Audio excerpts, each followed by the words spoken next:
Comedian coming up. I want y'all to give a hefty round of applause for my man Mike Smith.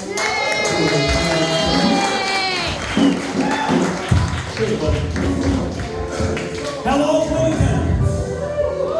How's your race tonight? Now, I'm going to begin by telling you a little about myself. I've been married twice and never divorced. I know you're thinking a lot of things that, like, how can I do this to my wife? Is she okay with this? Or them, and do they know about each other? Well, to be fair, she does have split personality. Thank you. So, my wife and I got married. We were big music fans, and we thought, what better way to instill our love for each other than to kind of incorporate something that musicians do and name our marriage a tour. So the name would be Straight Out of the Marriage Asylum Tour. Wow, nothing. Oh, thank you. So, my wife and I have been married about 4 years. And when we got married, she decided she wanted to give me a new husband manual. And I would have known this had I read this on our wedding day. So a couple months after we get married, I decided to show her how much I love her and make her a wonderful dinner for her. I said, every ingredient necessary to make this dinner.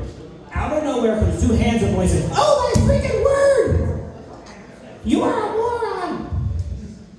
Did you not read the new husband manual on our wedding day? If you had read it, you would have known on page 1, paragraph 2, sentence 3. Clearly states that wives love and trust their husbands with all their heart. But that doesn't include cooking and cleaning. Let me show you how to do this. Salt, pepper, mushroom, transition fluid, garlic, basil, lettuce, baby powder, ketchup, tomato, pickles, arsenic sauce. Yay! So,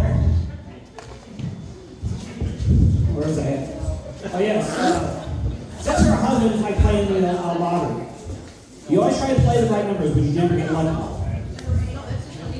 So, do we have any fighting or boxing fans here tonight? Everybody know who Ronda Rousey is? Yeah. Well, she recently got engaged, and her her fiance is another fighter as well. So I imagine that their wedding is going to be announced by a ring fighter. Ladies and gentlemen, welcome to the Sistine Chapel. This is the marriage of a lifetime. Well, to the thousands of tenants and the millions around the world watching on TV. Are you ready? Oh, let's get ready to be married.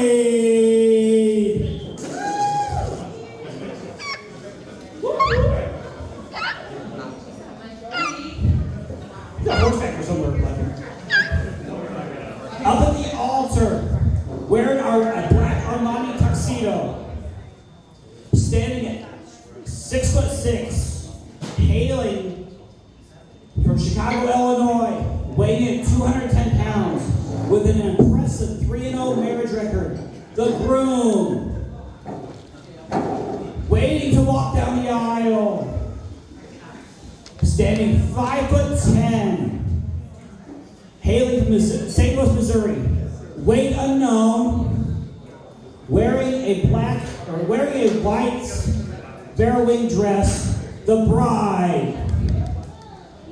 Now, getting married is a lot like being put on life support. You're dead, you just don't know it yet. So my friend knows I'm a comedian, and his health has been deteriorating. And he came to me and he said, "Hey, can you have Dr. Evil perform my eulogy?"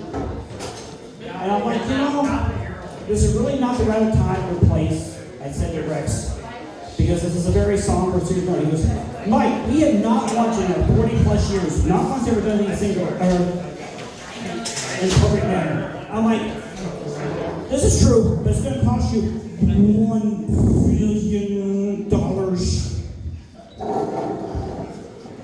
Very nice. And I remember this to this day, after he passed away, I agreed agreed to, to the promise I made to him. And so Dr. Reed was performing the eulogy, and went something like this: friends and family, thank you for coming out to pay your respects for our best friend Rex.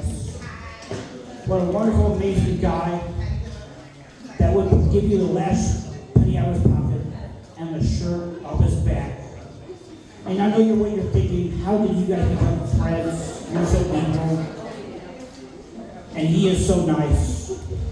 Well, it goes back years ago when we were in school. I moved from the 10th time in 8 years. And I lost Mr. Bigglesworth. So I created a flyer to hope somebody would find him.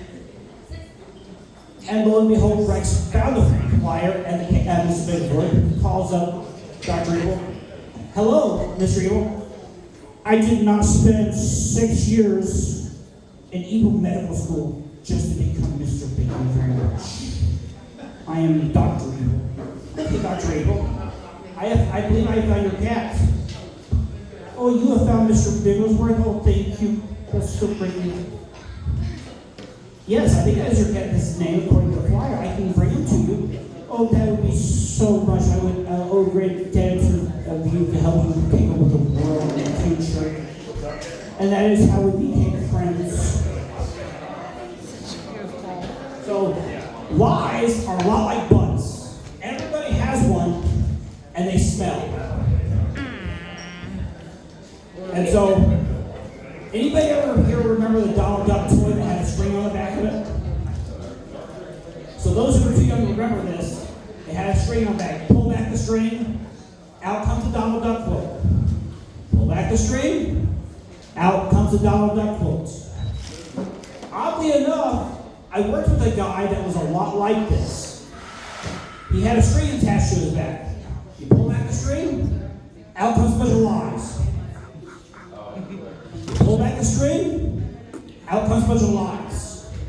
In fact, he lies so much, I kid you not. In 1 week, he's both a believer of COVID and a denier of COVID.